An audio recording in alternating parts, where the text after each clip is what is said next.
De werkdag van de deputaire vereniging begint van de morgen vanzelfs op het provinciehuis. Ga je er wat nog doen? Ik ga er een hele protte nog doen, ja.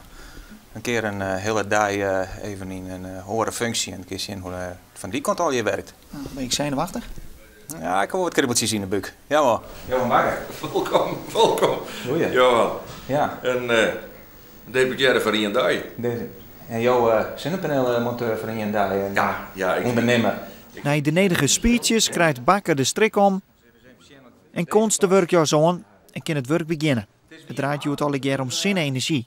Het doel van deze dag is om even mijn knipoog misschien, maar ik wel serieus naar me kwam te zien van wat gebeurt er in de zinnenergie.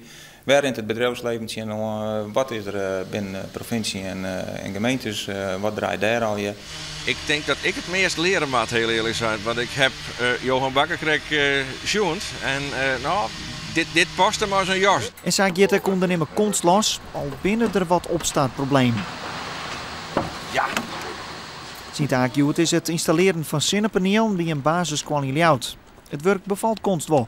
Ik hou er wel van dat ding wat concreet binnen. Dat je dat je het beetpakken kan en dat je zorgt wat je doet. Ja, want dat maakt dus deputaire net zo vol mij.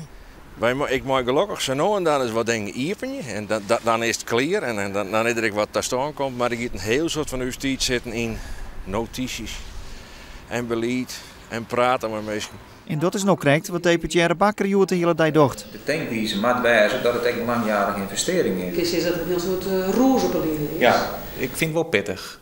Ja. Wat een vergadering, hè?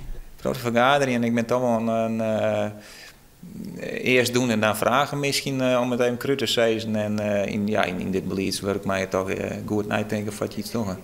En wie als hier vier te praten, wordt hier alweer een paneel te plaklijn. Ik denk dat ik jong het hele weekend wel wat bijkom hiervan. Maar dat is goed, want werk is niks mis mee.